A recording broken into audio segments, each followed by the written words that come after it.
മുനമ്പം വിഷയം കേരളത്തിൽ ഏറ്റവും കൂടുതൽ ചർച്ച ചെയ്യപ്പെട്ടുകൊണ്ടിരിക്കുന്ന ഒരു വിഷയമാണ്. വഖഫുമായി ബന്ധപ്പെട്ട് ഏകദേശം മുനമ്പത്ത് 650ഓളം കുടുംബങ്ങൾ ഈ തെരുവിൽ അവരുടെ ഏറ്റവും പ്രധാനപ്പെട്ട ഒരു മനുഷ്യൻ്റെ ജീവിതത്തിൽ ഏറ്റവും പ്രധാനപ്പെട്ട അവൻ്റെ ഭവനം, അവൻ്റെ ഭൂമി എന്നൊക്കെ പറയുന്നത് അത് നഷ്ടപ്പെടും എന്നുള്ള അവസ്ഥയിലാണ് അവരുള്ളത്. ഇത് പല വിധത്തിൽ ഇപ്പോൾ കേരളത്തിൽ അങ്ങോളം ഇങ്ങോളം ഈ വഖഫിൻ്റെ പ്രശ്നമുണ്ട്. ചാവക്കാട് വന്നു, അതുപോലെ തന്നെ മാനന്തവാടിയിൽ ഉണ്ടായിരിക്കുന്നു, ഇപ്പം കൽപ്പാത്തി അഗ്രഹാരത്തിൻ്റെ അടുത്തേക്ക് ഇത് എത്തിയിരിക്കുന്നു. ഈ കണ്ണൂരിൽ നമ്മുടെ രാജരാജേശ്വര ക്ഷേത്രവും തളിപ്പറമ്പിലെ ടൗണും ഉൾപ്പെടെയുള്ള ചില ഭാഗങ്ങൾ ഈ വഖഫിൻ്റേതാണെന്ന് പറഞ്ഞ് പ്രശ്നം ഉണ്ടാകുന്നു. ഇത്തരത്തിൽ ഒരുപാട് ആളുകൾക്ക് വഖഫ് ഇങ്ങനെ നോട്ടീസ് കൊടുത്തുകൊണ്ടിരിക്കുകയാണ്. അതിൽ ഏറ്റവും പ്രധാനമാണ് മുനമ്പം. ഈ മുനമ്പുമായി ബന്ധപ്പെട്ട് വലിയ സമരങ്ങളൊക്കെ നടക്കുമ്പോൾ കഴിഞ്ഞ ദിവസം സമസ്തയുടെ മുഖപത്രമായ സുപ്രഭാതത്തിലൊരു ലേഖനം വന്നു. മുസ്തഫ മുണ്ടുവാറ എന്ന് പറയുന്ന SYSൻ്റെ സംസ്ഥാന നേതാവായിട്ടുള്ളൊരു വ്യക്തി തന്നെയാണ്, സമസ്തയുടെ ഭാഗമായി നിൽക്കുന്ന വ്യക്തി തന്നെയാണ് ഇത് എഴുതിയത്. അതിൽ പറയുന്നത് ഇത് വഖഫിൻ്റെ ഭൂമി തന്നെയാണ്, അള്ളാഹുവിൻ്റെ സ്വത്ത് അങ്ങനെ ആർക്കും എന്തിൻ്റെയെങ്കിലും പേരിൽ, സമാധാനത്തിൻ്റെയോ അല്ലെങ്കിൽ അവരുടെ ആശങ്കയുടെയോ ഒന്നും പേരിൽ അങ്ങനെ വിട്ടുകൊടുക്കാൻ ഞങ്ങൾ കഴിയില്ല, അവർക്ക് പകരം ഭൂമി കൊടുക്കുക, അല്ലാതെ ഇതിനൊരു ഒത്തുതീർപ്പിനും ഇല്ല എന്ന് പറയുന്നു. സമസ്ത പക്ഷം പറഞ്ഞു, ലീഗ് പക്ഷം പറയുന്നത് ഇതിനൊരു ഒത്തുതീർപ്പ് വേണം, വേറെ ഭൂമി കൊടുക്കണം എന്നൊക്കെ ലീഗ് പറയുന്നുണ്ട്. സമസ്തയും ഇതിനെ തള്ളിക്കളഞ്ഞിരിക്കുന്നു. അപ്പം സമസ്ത തള്ളിയത് ഈ വാർത്തയല്ല, ഈ പറഞ്ഞ പോലെ മുനമ്പത്ത് വഖഫിനെതിരായ നീക്കം അനുവദിക്കില്ല എന്നുള്ള രീതിയിൽ തന്നെ സമസ്തയും ഒരു ഇൻഡയറക്റ്റായിട്ട് പറയുന്നുണ്ട്. ഇത് കേരളത്തെ എങ്ങനെ മുന്നോട്ട് കൊണ്ടുപോകും? ഒരു വലിയ ഡിവൈഡിംഗ് പൊളിറ്റിക്സ് ഉണ്ടാക്കില്ല. ഇത് മതപരമായിട്ടുള്ള ധ്രുവീകരണത്തിനുള്ള സാധ്യതയുള്ളതാണ് എങ്കിൽ പോലും ഇതങ്ങനെ നിലനിൽക്കുന്ന, വസ്തുതാപരമായിട്ട് നിലനിൽക്കാൻ ഒരു സാധ്യതയില്ലാത്തൊരു കാര്യമാണ്. അല്ല, ഈ വിഷയം മതപരമായിട്ട് ഒരു ധ്രുവീകരണം നടത്തുന്നതിന് സഹായകരമാണ് എന്നുള്ള കാര്യത്തിൽ എനിക്ക് തർക്കമില്ല. പക്ഷേ ഈ വിഷയത്തിന് വസ്തുതാപരമായിട്ട് കേരളത്തിൻ്റെ ഭൂമിയിൽ നിലനിൽക്കാനായിട്ട് പറ്റുന്നതല്ല. കാരണം ഇപ്പോൾ കണ്ണൂരത്തെ കാര്യം പറഞ്ഞു, അതൊരു ക്ഷേത്രത്തിൻ്റെ ഭൂമിയാണ്. ആ ക്ഷേത്രത്തിൻ്റെ ഭൂമി വഖഫിൻ്റെ ഭൂമിയാണ് എന്ന് പറഞ്ഞാൽ അള്ളാഹുവിൻ്റെ ഭൂമിയാണെന്ന് ഇവർ പറഞ്ഞാൽ ആരും അംഗീകരിച്ചു കൊടുക്കാനാണ്? ആരും അംഗീകരിച്ചു കൊടുക്കില്ല. ഇവിടെ ഒരു അംഗീകരിച്ച് ഇപ്പോൾ മുൻപത്ത് പോലും ആ ഭൂമിയിലൊന്നും ചെയ്യാനായിട്ട് ഈ വഖഫുകാർക്ക് അങ്ങോട്ട് ചെല്ലാൻ പറ്റില്ല. അത് ചെല്ലുന്നു കഴിഞ്ഞാൽ അവൻ്റെ കാലം അവർ തല്ലുപിടിക്കും. അപ്പോൾ അത് നടക്കുന്ന കാര്യമല്ല. പക്ഷെ പ്രശ്നം എന്താണെന്ന് വെച്ചാൽ ഇതിനൊക്കെ നമ്മുടെ രാജ്യത്തൊരു നിയമ സംവിധാനമുണ്ട്. ആ നിയമ സംവിധാനത്തിന് വന്ന് പാളിച്ചയുടെ ഭാഗമായിട്ട് സംഭവിച്ചൊരു ദുരന്തമായിട്ടാണ് മുൻപത്തെ പ്രശ്നത്തെ ഞാൻ കണക്കാക്കുന്നത്. കാരണം ഇത് വളരെ വർഷങ്ങൾക്ക് മുമ്പ് തന്നെ ഈ ഭൂമി എന്ന് പറഞ്ഞാൽ സർക്കാരിൻ്റെ ഭൂമിയായി മാറി, അല്ലെങ്കിൽ റവന്യൂ ഭൂമിയായി മാറി. സർക്കാരിൻ്റെ എന്ന് പറയുന്നതിൽ കഥയില്ല, റവന്യൂ ഭൂമിയാണെന്ന് വെച്ചാൽ സർക്കാരിനെ ക്രയവിക്രയം നടത്താവുന്ന ഭൂമിയായിട്ട് ഇത് എത്രയോ വർഷങ്ങൾക്ക് മുമ്പ് മാറിയത്. അങ്ങനെ മാറിയത് കൊണ്ട് മാത്രമാണല്ലോ ആ ഭൂമി പല ആളുകൾക്കും വാങ്ങാൻ കഴിയുകയും അവർക്ക് ആധാരം രജിസ്റ്റർ ചെയ്യാൻ കഴിയുകയൊക്കെ ചെയ്തത്. ആ സമയത്ത് ഈ വഖഫ് എവിടെയായിരുന്നു? ഈ അള്ളാഹു എവിടെയായിരുന്നു ആ സമയത്ത്? അപ്പോൾ സ്വാഭാവികമായിട്ടും ഇവർ ഇപ്പോൾ ഈ വിഷയം കുത്തിപ്പൊക്കി കൊണ്ടുവരുന്നത് വർഗീയമായിട്ട് ഒരു ധ്രുവീകരണത്തിന് വേണ്ടി തന്നെയാണ് എന്നുള്ളതാണ്. അതുകൊണ്ട് സമസ്തയോ അതേപോലെ തന്നെ ഈ അള്ളാഹുവിൻ്റെ പ്രതിനിധികളോ ഇവിടെ ഇത്തരം വർത്തമാനങ്ങൾ പറയുന്നതിൽ ഒരർത്ഥവുമില്ല. ഒരു ഭൂമിയും അള്ളാഹുവിൻ്റെ ഭൂമിയല്ല യഥാർത്ഥത്തിൽ. ഭൂമി എന്ന് പറയുന്നത് കേരളത്തിലെ ഭൂമി മുഴുവനും കേരളം ഭരിച്ചിരുന്നതായിട്ടുള്ള നാടുവാഴികളുടേതായിരുന്നു. ശരി, അത് പിന്നീട് ആ ഭൂമി പല രീതിയിലുള്ള ക്രയവിക്രയങ്ങളിലൂടെയാണ് ഇങ്ങനെ പല രീതികളിലും മാറ്റം ചെയ്യപ്പെട്ടിരിക്കുന്നത്. അല്ലാതെ ഇപ്പോൾ ഇവിടെ കേരളത്തിൽ വന്നിട്ട് ഈ അള്ളാഹുവിൻ്റെ ഭൂമിയാണ് ഇത് എന്നവർ പറയുമ്പോൾ അവർ വർഗീയവാദികളായതുകൊണ്ട് മാത്രം പറയുന്നൊരു കാര്യമാണ്. അപ്പോൾ എനിക്ക് തോന്നുന്നൊരു കാര്യം എന്ന് വെച്ചാൽ ഈ സർക്കാരിന് ക്രയവിക്രയം ചെയ്യാൻ പറ്റുന്ന തരത്തിലുള്ള റവന്യൂ ഭൂമിയായിട്ട് ഈ ഭൂമി കണക്കാക്കപ്പെടുകയും അതിൻ്റെ അടിസ്ഥാനത്തിൽ സർക്കാർ അത് രജിസ്റ്റർ ചെയ്ത് കൊടുക്കുകയും ചെയ്തിട്ടുണ്ടെങ്കിൽ ആ ആധാരത്തിന് വിലയുണ്ട്, പ്രസക്തിയുണ്ട്. അതിനൊന്നും ചോദ്യം ചെയ്യാൻ കഴിയില്ലേ. ഇപ്പോൾ എനിക്ക് തോന്നുന്നതെന്ന് വെച്ചാൽ ഹൈക്കോടതിയിലെ ഒരു ജഡ്ജി അദ്ദേഹം വളരെ ഇംപ്രോപ്പറായിട്ട് ഇതിൽ ഇടപെട്ടത് കൊണ്ട് സംഭവിച്ച ദുരന്തമാണ് ഇപ്പോൾ കേരളത്തിലെ വഖഫ് വാർത്തകൾ എന്നാണ് ഞാൻ കണക്കാക്കുന്നത്. കാരണം മറ്റിടത്തൊക്കെ അവർ അവകാശവാദം ഉന്നയിക്കുന്നുള്ളൂ, ഇവിടെ അങ്ങനെയല്ല. കോടതിയുടെ ഒരു പരാമർശം ആ കാര്യത്തിൽ വന്നിരിക്കുന്നു എന്നുള്ളതാണ് മുൻപത്തെ വിഷയം പ്രധാനപ്പെട്ടതായിരിക്കും. കാരണം ഇത് സേട്ടുമാരി ഭൂമി കൈമാറ്റം ചെയ്യപ്പെട്ട സമയത്ത് ആ ആധാരത്തിൽ അകത്ത് വഖഫ് എന്ന് പറയുന്ന പ്രയോഗമുള്ളത് കണ്ട് അതിന് മാത്രം അണ്ടർലൈൻ ചെയ്ത് എന്നിട്ട് അതിൻ്റെ പുറത്ത് ഹൈക്കോടതി അങ്ങനെ ഒരു വിധി പ്രസ്താവിച്ചതുകൊണ്ട് ഉണ്ടായ വിഷയമാണ്. അതാണ് തിരുത്തേണ്ടത്. ഹൈക്കോടതിയാണ് തിരുത്തേണ്ടത്. ശരിക്കും പറഞ്ഞാൽ ഹൈക്കോടതി തിരുത്തുന്നതിന് വേണ്ടി നിയമ നടപടികളായിട്ട് പോവുക. സുപ്രീം കോടതിയിൽ പോയി ഈ പ്രശ്നം പരിഹരിക്കലാണ് ഏറ്റവും പ്രധാനപ്പെട്ട കാര്യം. പക്ഷേ സുപ്രീം കോടതിയിൽ പോയിട്ട് ഈ പ്രശ്നം പരിഹരിക്കുക എന്നതിന് ശ്രമിക്കുന്ന സമയത്ത് ഇവിടെ നമ്മളീ പറയുന്ന ഈ ജാതിക്കൂട്ട് നിർമ്മിക്കുന്നതായിട്ടുള്ള കോലാഹലങ്ങൾക്ക് പ്രസക്തിയിലുണ്ടാവും. അപ്പോൾ അത് വർദ്ധിപ്പിക്കുക എന്ന് പറയുന്നത് അതിലിങ്ങനെ ആവേശം കയറി ഓരോരുത്തരും ഓരോ ദിവസം വിഷയം ഉണ്ടായിക്കൊണ്ടിരിക്കുകയാണ് ചെയ്യുന്നത്.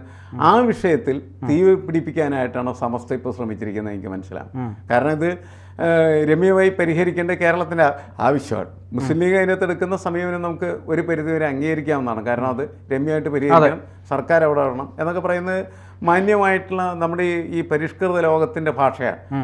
മറ്റേ സമസ്തയുടെ ഭാഷ എന്ന് പറഞ്ഞിട്ടുണ്ടെങ്കിൽ അങ്ങനത്തെ അല്ല, അത് വർഗീയതയാണ്. ആ വർഗീയ ഭാഷ എന്ന് പറയുന്നത് ആളുകളെ തീപിടിപ്പിക്കാൻ മാത്രമേ സഹായിക്കുള്ളൂ. അത് ഗുണകരമായൊരു കാര്യമല്ല. ശരി, മാത്രമല്ല കേരളത്തിൽ വന്ന് ഇത് അള്ളാഹുവിൻ്റെ ഭൂമിയാണെന്ന് പറയാൻ ആരാണ് ഇവർക്ക് അവകാശം കൊടുത്തിരിക്കുന്നത്? ഒരു കഥയില്ലാത്തായിരുന്നു. അതെ അതെ. പക്ഷേ ഈ ഏറ്റവും പ്രധാനപ്പെട്ട ഒരു കാര്യം എന്ന് പറയുന്നത് ഇത് വഖഫിൻ്റെ ഭൂമിയാണ് എന്ന് പറഞ്ഞ്, അതായത് നമ്മൾ ആധാരത്തിൽ വഖഫ് എന്ന് കണ്ടു എന്നൊരൊറ്റ അക്ഷരം, ഈ 3 അക്ഷരം കണ്ടു എന്നാണ് പറയുന്നത്. അപ്പോൾ അതിനെപ്പറ്റി നമ്മൾ ഇങ്ങനെ പല ആളുകളോടും സംസാരിക്കുമ്പോൾ പറയുന്നത്, പണ്ട് മലബാറിലൊക്കെ അല്ലെങ്കിൽ പല ഭാഗങ്ങളിലും ഇത് ആർക്കെങ്കിലും ഒക്കെ കൊടുക്കുമ്പോൾ അതായത് എനിക്കൊരു വീട് വെക്കാൻ തരികയാണെങ്കിൽ പോലും ചിലപ്പോൾ അത് എന്താണ്, അവർ എനിക്ക് വിൽപ്പന നടത്തുമ്പോൾ അതൊരു ദാനമായി ഒരു വഖഫായിട്ട് കൊടുക്കുക എന്നൊരു പരിപാടിയുണ്ട്. അത് ഈശ്വരന്റെ നാമത്തിൽ കൊടുക്കുന്നു എന്ന് മാത്രമേ അതിനെക്കൊണ്ട് ഉദ്ദേശിക്കുന്നുള്ളൂ. അല്ലാതെ ഈ ഈ വഖഫിന്റെ നിയമം ഉദ്ദേശിക്കുന്ന പോലത്തെ വഖഫ് അല്ല. യഥാർത്ഥത്തിൽ ഒരു വഖഫായി കൊടുക്കുക എന്നൊരു പദപ്രയോഗമുണ്ട്. അത് ഒരുപക്ഷെ ആധാരത്തിൽ കടന്നു വന്നതുകൊണ്ട് അതിനെയും എടുത്ത് ഇത് വഖഫാണ്, ശരി, വഖഫ് എന്ന ഒരു അക്ഷരമുണ്ട്, ഇത് വഖഫാണ് എന്ന് പറഞ്ഞുകൊണ്ട് വരുന്നു.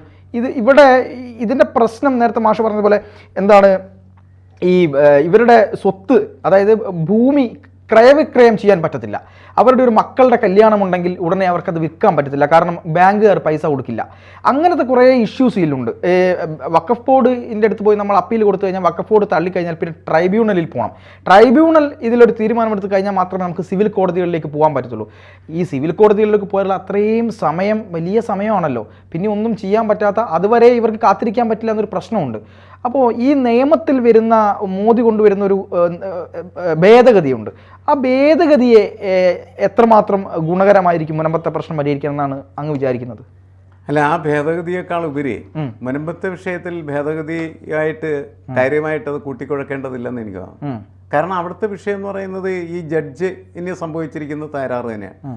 അദ്ദേഹത്തിൻ്റെ തലക്ക് വെളിവില്ലായ്മ, ഞാൻ അങ്ങനെ പറയാൻ ആഗ്രഹിക്കുകയാണ് ചെയ്യുന്നത്. കാരണം എന്ന് വെച്ചാൽ അത് കൃത്യമായിട്ട് പഠിച്ച് പരിശോധിച്ച് ചെയ്തിരുന്നെങ്കിൽ മുനമ്പം വിഷയം ഇപ്പോൾ ഉണ്ടാവില്ല. കാരണം കേരളം രൂപീകരിക്കപ്പെട്ടതിന് ശേഷം ഇതുവരെയായിട്ട് ഇല്ലാത്തൊരു പ്രശ്നം എന്ന് പറഞ്ഞാൽ 3 വർഷങ്ങൾക്ക് മുമ്പ് ഉണ്ടായത് ഈ ജഡ്ജി കൊണ്ടുണ്ടായാണ്. അതല്ലാണ്ടൊരു വിഷയമില്ല. അതിക്കുമ്പോൾ ആരും ഒരു പറഞ്ഞില്ല, അവകാശവാദം ഉന്നയിച്ചിരുന്നില്ല എന്നുള്ളതാണ്.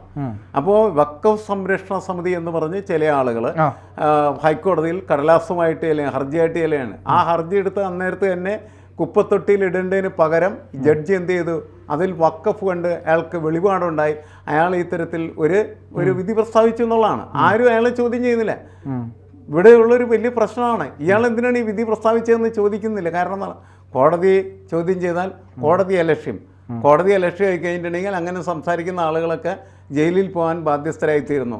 മാത്രമല്ല, രാഷ്ട്രീയ പാർട്ടികൾക്ക് ഈ കോടതിയുടെ കുറ്റമാണ് ഇതെന്ന് പറഞ്ഞ് കൊണ്ട് ഒരു നേട്ടവും ഇല്ല.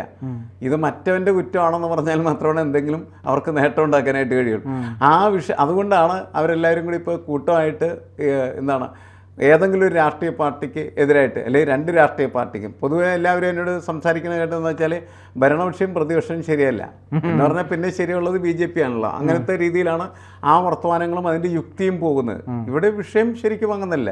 വിഷയം എന്ന് പറഞ്ഞാൽ ഈ കോടതി വിധിയാണ്, നിയമമാണ്. ആ നിയമ നടപടി എന്ന് പറയുന്നത് ശരിയായ രീതിയിലല്ല എഴുന്നേറ്റ് വന്നിരിക്കുന്നത് എന്നുള്ളതാണ്. അപ്പോൾ അതിൻ്റെ തിരുത്തലാണ് ഏറ്റവും പ്രധാനപ്പെട്ട കാര്യം. അതൊന്നും ഇവരാരും സംസാരിക്കുന്നതായിട്ട് ഞാൻ കേൾക്കുന്നില്ല. എല്ലാവരും അതിന് പകരം ഈ പറയുന്ന രീതിയിൽ ആണ് സംസാരിച്ചുകൊണ്ടിരിക്കുന്നത്. കാരണം അങ്ങനെയുള്ള സംഭാഷണങ്ങൾക്ക് മാത്രമേ ഒരു ആങ്കറിംഗ് ഉള്ളൂ, ബലമുള്ളൂ, ഗുണമുള്ളൂ, മാർക്കറ്റുള്ളൂ. അതുകൊണ്ട് അവരങ്ങനെ സംസാരിച്ചുകൊണ്ടിരിക്കുന്നു എന്നാണ് നമ്മൾ മനസ്സിലാക്കുന്നത്. പക്ഷേ വിഷയം ഇവിടെ നേരത്തെ പറഞ്ഞ പോലെ മുനമ്പത്ത് താമസിക്കുന്ന ആ കുടുംബങ്ങളെ സംബന്ധിച്ചിടത്തോളം അവർക്ക് അവരുടെ കുട്ടികളുടെ വിദ്യാഭ്യാസത്തിനോ അവരുടെ കുട്ടികളുടെ വിവാഹത്തിനോ ഒന്നും ബാങ്കിൽ നിന്ന് പണമെടുക്കാൻ പറ്റാത്ത സാഹചര്യമാണ്. അവരെ അവിടെ നിന്ന് കുടിയിറക്കില്ലെന്ന് അവർക്ക് എല്ലാവർക്കും അറിയാം. കുടിയിറക്കാത്തതല്ല പ്രശ്നം, കുടിയിറക്കിൻ്റെയും പ്രശ്നമില്ല. പക്ഷെ വാർത്ത വരുന്ന മുഴുവനും മുനമ്പത്ത് ഇത്രയും ആളുകളെ കുടിയിറക്കാൻ വന്നു. ആര് കുടിയിറക്കാൻ വന്നു? കുടിയിറക്കുന്ന പ്രശ്നമല്ലാതെ അവർക്ക് ഇപ്പോൾ അവരുടെ ഭൂമി, കേരളത്തിൽ ഭൂമി എന്ന് പറയുന്നത് ക്രയവിക്രയത്തിനുള്ള വലിയ ഒരു വസ്തുവാണെന്ന് നമുക്കറിയാം, ഉപാധിയാണ്. അതിൻ്റെ പുറത്താണ് നമ്മളുടെ ജീവിതമൊക്കെ നമ്മൾ കെട്ടിപ്പടുത്ത് മുന്നോട്ട് കൊണ്ടുപോകുന്നത്. ശരിക്കും പറഞ്ഞിട്ടുണ്ടെങ്കിൽ അത് തടസ്സപ്പെടുത്തിയിരിക്കുന്നു. എന്ന് വെച്ചാൽ ജീവിതത്തെ അവിടെ സ്തംഭനാവസ്ഥയിലാക്കിയിരിക്കുകയാണ് ചെയ്യുന്നത്. അതിജീവനം സാധ്യമല്ലാത്ത തരത്തിൽ അത്രയും കുടുംബങ്ങൾക്ക് മാരകമായൊരു പ്രഹരമായി ഇത് മാറിക്കഴിഞ്ഞിരിക്കുകയാണ് ചെയ്യുന്നത്. ആ സമയത്താണ് ഇത് അള്ളാഹുവിൻ്റെ ഭൂമിയാണെന്ന് പറഞ്ഞിട്ട് സമസ്തക്കാരൻ്റെ പ്രഖ്യാപനം വരുന്നത്. ഒരു ഉത്തരവാദിത്വമില്ലാത്ത പ്രസ്താവനകളാണ് അവർ നടത്തിക്കൊണ്ടിരിക്കുന്നത്. മാത്രമല്ല അവരങ്ങനെയൊക്കെ പ്രസ്താവിക്കുന്ന സമയത്താണ് ആളുകൾക്ക് കൂടുതൽ ഈ മുസ്ലിങ്ങളോട് തന്നെ വൈരാഗ്യം വരുന്നത്. മുസ്ലിം വിരോധം ഉൽപ്പാദിപ്പിക്കുന്നത് യഥാർത്ഥത്തിൽ മുസ്ലിം വിരുദ്ധരല്ല, മുസ്ലിങ്ങളാണ്. അതാണ് നമ്മളിപ്പോൾ ഇതിനകത്ത് കണ്ടുകൊണ്ടിരിക്കുന്ന ഒരു കാര്യം. വഖഫ് ഉൾപ്പെടെ, അതെ, വഖഫ് ബോർഡ് അതൊക്കെ ഇതൊക്കെ അതിൻ്റെ ഭാഗമാണല്ലോ ശരിക്കും പറഞ്ഞു. അപ്പോൾ അവരാണ് കേരളത്തിലെ മുസ്ലിം വിരുദ്ധത. ഇതിങ്ങനെ തുടർന്ന് കുറേ കഴിഞ്ഞ് കഴിഞ്ഞിട്ടുണ്ടെങ്കിൽ കേരളത്തിലെ മുസ്ലിങ്ങളെ കണ്ടാൽ ആളുകൾ വെറുക്കുന്ന സ്ഥിതിയിലെ കാര്യങ്ങൾ പോകും. അതാണ് സംഭവിക്കാൻ പോകുന്നത്. പക്ഷേ ഇത് അവസാനിപ്പിക്കാറായി. അപ്പോൾ അതിനിടയിൽ അവസാനമായ ഒരു ചോദ്യം കൂടെ, അതായത് ഈ മാഷ് പറഞ്ഞതുപോലെ കേരള സർക്കാർ ഈ ഒരു ഹൈക്കോടതിയിൽ ഒരു വിധി ഇങ്ങനെ വന്നു, ഒരു അസംബന്ധമായ വിധി എന്ന് തന്നെ നമുക്ക് പറയാം. കോടതി ഇലക്ഷൻ അങ്ങനെ പറയുകയല്ല, പക്ഷേ എങ്കിൽ പോലും നമ്മളൊക്കെ നോക്കുമ്പോൾ അതൊരു ശരിയായ വിധിയല്ല എന്ന് മനസ്സിലാക്കുന്നു. ഇതിനെ സിമ്പിളായിട്ട് സംസ്ഥാന സർക്കാരിന് ഒരു ഡിവിഷൻ ബെഞ്ചിൽ പോയി ഒരു അപ്പീൽ കൊടുക്കുകയോ സുപ്രീം കോടതിയിൽ പോയി ഒരു അപ്പീൽ കൊടുത്ത് അത് ഇങ്ങനെയാണ് എന്ന് പറയുകയോ ചെയ്താൽ തീരാവുന്ന ഒരു പ്രശ്നത്തെ സർക്കാർ ഭയപ്പെട്ടുകൊണ്ട് സുപ്രീം കോടതിയിലേക്കും പോകുന്നില്ല, ഹൈക്കോടതിയിലേക്കും പോകുന്നില്ല. പകരം ഈ വർഗീയ കളിക്ക് സർക്കാർ നിന്നുകൊണ്ട് ഞങ്ങൾ വഖഫിനോട് ചർച്ച ചെയ്യട്ടെ, ഞങ്ങൾ ഇവിടെ ചർച്ച ചെയ്യട്ടെ എന്നൊക്കെ പറഞ്ഞ് ഉരുണ്ട് കളിക്കുകയാണ്. ഈ സർക്കാരിൻ്റെ ഭാഗത്തും വലിയ തെറ്റ് അല്ലേ? സർക്കാർ ഈ സംവിധാനത്തിൻ്റെ ഭാഗമല്ലേ, നമ്മുടെ രാജ്യത്ത് നിലനിൽക്കുന്ന രാഷ്ട്രീയ സംവിധാനത്തിൻ്റെ ഭാഗമാണ്. അതിൽ നിന്ന് എങ്ങനെ മുതലെടുക്കാൻ പറ്റുമെന്നാണ് സർക്കാർ ആലോചിച്ചുകൊണ്ടിരിക്കുന്നത്. അതാണ് പ്രശ്നം. അതായത് മുസ്ലിം വോട്ടുകൾ നഷ്ടപ്പെടാതിരിക്കാൻ വേണ്ടിയിട്ട് ഈ വിഷയത്തിൽ ശരിയായിട്ട് സർക്കാർ എടുക്കേണ്ടതായിട്ടുള്ള നിലപാട് സർക്കാർ എടുക്കുന്നില്ല എന്നുള്ള ആരോപണത്തിലേക്കായിരിക്കും ഇത് വളർന്നു വികസിക്കാനായിട്ട് പോകുന്നത്. അതിക്ക് മുമ്പ് തന്നെ ആ പ്രശ്നം പരിഹരിക്കാനായിട്ട് യഥാർത്ഥത്തിൽ സർക്കാർ ശ്രമിക്കണം. അപ്പോൾ സർക്കാർ പറഞ്ഞു ആരെയും കുടിയിറക്കാൻ പോകുന്നില്ല, അത് ഉറപ്പ് നൽകുന്നു എന്ന് പറഞ്ഞു. കേന്ദ്ര ഗവൺമെൻറ്റും ഇത് തന്നെയാണ് പറഞ്ഞത്. മനസ്സിലായി, രണ്ടുപേരും ഇത് തന്നെയാണ് പറഞ്ഞത്. അത് പറഞ്ഞിട്ട് കാര്യമില്ല എന്നാണ് സ്വാഭാവികമായിട്ടും സമരത്തിൽ ഏർപ്പെട്ടുകൊണ്ടിരിക്കുന്നതായിട്ടുള്ള ആളുകളും അതേപോലെ തന്നെ അതിന് നേതൃത്വം കൊടുക്കുന്നവരും പറയുന്നത്. അത് നടപ്പിലാക്കും എന്നുള്ളതാണ്. നടപ്പിലാക്കണമെങ്കിൽ സർക്കാരിന് നിയമപരമായിട്ട് എന്താണ് ചെയ്യാൻ കഴിയുക എന്നത് പരിശോധിക്കേണ്ടതാണ്. അത് തീർച്ചയായിട്ടും അത് എനിക്ക് തോന്നുന്നു കോടതിയുടെ ഒരു വിഷയമാണ് എന്നുള്ളതിൻ്റെ പേരിൽ സബ് ജുഡീസ് ആകാതിരിക്കാൻ വേണ്ടിയിട്ട് തീർച്ചയായിട്ടും അത് സുപ്രീം കോടതിയിൽ പോവുകയും ഗവൺമെൻറ് അതിനകത്ത് കക്ഷി ചേരുകയും ഈ പ്രശ്നത്തിൻ്റെ വസ്തുത ഇന്നതാണ് എന്ന് സുപ്രീം കോടതിയെ ബോധ്യപ്പെടുത്തുകയും ചെയ്യുക. അങ്ങനെ ആ പരമാധികാരം അപ്പെക്സ് കോർട്ടിൽ നിന്നൊരു വിധി വന്നാൽ ഈ വിഷയം അങ്ങനെ തന്നെ ഇല്ലാതാവും. അത്രേ ഉള്ളൂ. അങ്ങനെയാണ് ചെയ്യേണ്ടത്. അത് ആ രീതിയിലേക്ക് പോകണം. അല്ലാണ്ട് ഇത് 10 മിനിറ്റ് കൊണ്ട് തീർക്കാം എന്നൊക്കെ പ്രതിപക്ഷ നേതാവൊക്കെ പറയുന്നത് ഭയങ്കര ബാലിശവും നാണംകെട്ടമായിട്ടുള്ള പ്രസ്താവന മാത്രമാണ്. ഇവരിങ്ങനെ പ്രസ്താവന നടത്തിയിട്ട് കാര്യമില്ല. എല്ലാവർക്കും ചെയ്യാവുന്ന ഒറ്റ കാര്യം ഇത് മാത്രമേ ഉള്ളൂ. അതവർ ചെയ്ത് പ്രശ്നം പരിഹരിക്കുന്നല്ല. അല്ലാണ്ട് ഗവൺമെൻറ് ഉറപ്പിൻ്റെ പേരിലും ഈ സമരം അവസാനിപ്പിക്കാൻ പറ്റില്ല. കാരണം ഇത് ഉറപ്പിൻ്റെ പേരിൽ അവസാനിപ്പിക്കേണ്ട വിഷയമല്ല. കാരണം ഇത് ഉറപ്പില്ലായ്മയൊന്നുമല്ല. അവിടെ താമസിക്കുന്നതിന് ഒരു പ്രശ്നം അവർക്കൊന്നും ഉണ്ടാകാൻ പോകുന്നില്ല എന്നുള്ളത് നമുക്ക് എല്ലാവർക്കും അറിയാവുന്ന കാര്യം. അതല്ലല്ലോ അവരുടെ പ്രശ്നം. അവരുടെ പ്രശ്നം എന്ന് വെച്ചാൽ അവരുടെ ജീവിത ഉപാധിയായിട്ട് ഇതിനെ കണക്കാക്കി മുന്നോട്ട് കൊണ്ടുപോകുന്നതിനുള്ള സമ്പൂർണ്ണമായിട്ടുള്ള ക്രയവിക്രയ ശേഷി അതിനെ വീണ്ടെടുത്ത് കൊടുക്കുക എന്നുള്ളതാണ് അവരുടെ ഭൂമി. അതിന് നിയമപരമായിട്ട് മാത്രമേ സാധ്യമുള്ളൂ. ആ നിയമത്തിൻ്റെ വഴിയിലൂടെയാണ് സർക്കാരും അതേപോലെ തന്നെ ഈ സമരം ചെയ്യുന്നതായിട്ടുള്ള സംഘടനകൾ, സഭ എല്ലാവരും പോകേണ്ടത്. ഇപ്പോൾ സമസ്ത അങ്ങനെ പ്രസ്താവന ഇറക്കുമ്പോൾ കത്തോലിക്ക സഭ അതിനെതിരായിട്ടും പ്രസ്താവന ഇറക്കും. ഇങ്ങനെ സഭകൾക്ക് എതിരായിട്ട് പ്രസ്താവനകൾ ഇറക്കി കളിക്കേണ്ട ഒരു സാധനമല്ല ഇത്രയും ആളുകളുടെ ജീവിതം എന്നുള്ള കാര്യം നമ്മൾ മനസ്സിലാക്കേണ്ടത്. ഒന്ന്. രണ്ടാമത്തത്, മുൻപത്തെ പ്രശ്നത്തെ തുടർന്നായിരിക്കാം ഇനി നേരത്തെ പറഞ്ഞ പോലെ ചാവക്കാടും അതേപോലെ തന്നെ കണ്ണൂരും മറ്റ് കോഴിക്കോട് പല സ്ഥലങ്ങളിലൊക്കെ ഇത്തരം വിഷയങ്ങൾ പൊങ്ങി വരാനായിട്ടുള്ള സാധ്യതകൾ. അത് പൊങ്ങി വരാതിരിക്കുന്നതിന് അതിനെ അടിച്ചമർത്തുന്നതിനും ഇതിലൊരു ശരിയായിട്ടുള്ള നിലപാടുണ്ടാവേണ്ടത് ആവശ്യം. അപ്പോൾ എന്തായാലും സർക്കാർ ഇടപെട്ട് ഒരു നിയമ നടപടിയിലൂടെ പോയ സുപ്രീം കോടതിയിൽ ഒരു അപ്പീൽ ഹർജി കൊടുത്ത് കോടതിയെ ബോധ്യപ്പെടുത്തിയാൽ തീരാവുന്ന ഒരു കാര്യത്തെ ഇത്രമാത്രം വലിച്ചു നീട്ടി കൊണ്ടുപോകേണ്ടതില്ല എന്ന് തന്നെയാണ് നമ്മുടെ ഈ ചർച്ചയിൽ നിന്ന് മനസ്സിലാവുന്നത്. എന്തായാലും ഇതിനൊരു പരിഹാരം ഉണ്ടാവട്ടെ. വരും ദിവസങ്ങളിൽ നമുക്ക് കാത്തിരുന്ന് കാണാം. തീർച്ചയായിട്ടും.